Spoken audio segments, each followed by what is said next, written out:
जैसे कि आप लोग जानते हैं कि बजट 2026-27 आ चुका है और हमारे साथ हैं राज्यसभा सांसद धर्मशीला गुप्ता जी। मैडम, बहुत बहुत स्वागत संसद टीवी में। पहला सवाल, विकास को गति देने वाला ये बजट कहा जा रहा है और कहा जा रहा है आत्मनिर्भर भारत की ओर अग्रसर, विकसित भारत के लक्ष्य को पूरा करने वाला ये बजट, कैसे देखती हैं?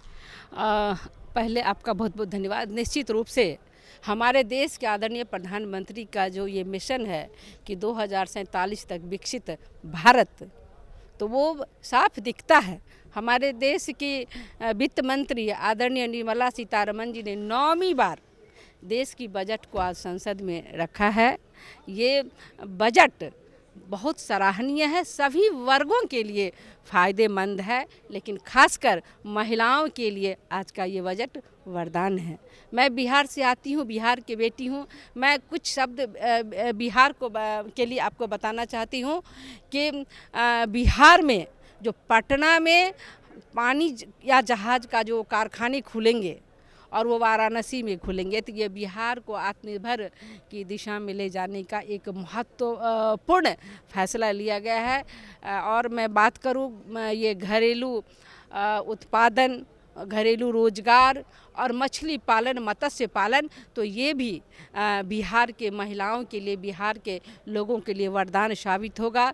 ईस्ट वेस्ट कॉरिडोर भी सभी देश के लिए ये बहुत बड़ा एक लक्ष्य है विकसित भारत के लिए। तो हमारे प्रधानमंत्री जी कहते हैं कि महिलाएं राष्ट्र की धुरी होती है। तो जिस देश की महिलाएं आत्मनिर्भर होती हैं, शिक्षित होती हैं, वो राष्ट्र विकसित होता है। तो निश्चित रूप से 2047 में हमारा भारत विकसित भारत बनेगा। बिल्कुल। ये बजट जो है इंफ्रास्ट्रक्चर का बजट कहा जा रहा है, कैसे देखती हैं आप इसको? और हेल्थ को लेकर के भी विशेष फोकस किया गया इसमें।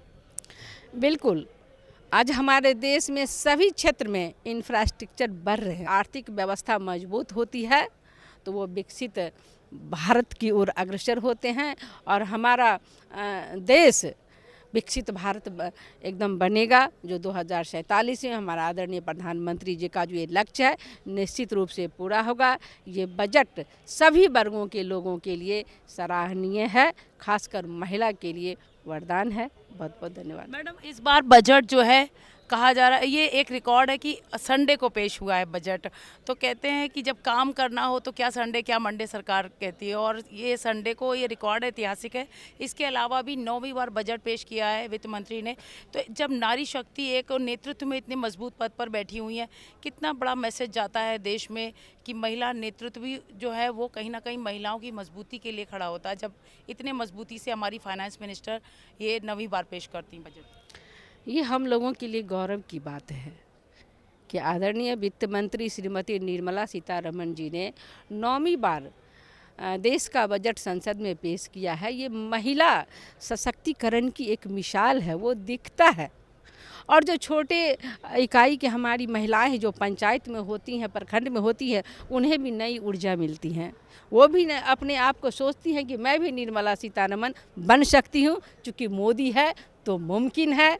चाहे वो गांव की महिला हो या देश की महिला हो, सभी को मौका देते हैं, सभी वर्ग के लोगों को मौका देते हैं, और यही कारण है कि हमारा भारत विकसित भारत बनेगा। मैम, आखिरी में एक सवाल, आप राज्यसभा सांसद हैं और आपके प्रदेश की कितनी बड़ी भूमिका देखती हैं? क्योंकि जब विकास की गति की बात आती है तो उसमें बजट की विशेष भूमिका होती है, और पीछे के चुनाव में भी हमने देखा है कि जनता ने कहीं ना कहीं विकास को वोट दिया। तो आप कैसे देखती हैं प्रदेश के स्तर पर कितनी बड़ी भूमिका है देश को आगे ले जाने में? देखिए, राज्य जब विकसित होता है, वहाँ विकास होते हैं तो देश को ताकत मिलती है, और देश शक्तिशाली होता है तो आत्मनिर्भर होता है। मैं बिहार की बात करूँ तो बजट में आदरणीय प्रधानमंत्री जी ने छप्पर फाड़ करके बिहार को बजट दिया था, और वहाँ एम्स, एयरपोर्ट, मखाना अनुसंधान केंद्र और महिला सशक्तिकरण के लिए, महिला आत्मनिर्भरता के लिए अनेकों रोजगार दिए। उन्होंने बहुत बड़ी राशि बिहार को दिया है। तो आज बिहार की महिलाएं भी आत्मनिर्भर और सशक्त हुई हैं। मैं ई बस की बात करूं तो जो अभी बजट में पास हुआ है तो वो बिहार को उसमें अधिक मौका मिलेगा, अधिक अवसर मिलेगा, बिहार को ही अधिक उसमें फ़ायदा होने वाला है। या घरेलू उद्योग हो या फिर वो पानी वाले जहाज का कारखाना हो, महिला आज आगे बढ़ चढ़ के सभी क्षेत्र में वो भाग ले रही हैं, आगे बढ़ रही हैं।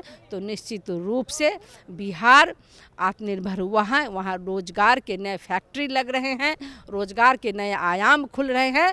तो जब बिहार सशक्त होता है तो देश स्वतः सशक्त हो जाता है। बहुत बहुत धन्यवाद संसद टीवी से बातचीत के लिए। धन्यवाद। तो आप सुन रहे थे धर्मशीला गुप्ता जी को, राज्यसभा सांसद, जिन्होंने हमें बताया कि ये जो बजट आया है ये महिलाओं को सशक्त करने वाला बजट है। इसके साथ ही इंफ्रास्ट्रक्चर को गति देने वाला, आर्थिक गति देने वाला, विकास को गति देने वाला ये बजट है और कहीं ना कहीं ये जनता की उम्मीदों पर खरा उतरने वाला बजट कहा जा रहा है। इस बातचीत में इतना ही, दीजिए इजाजत, नमस्कार।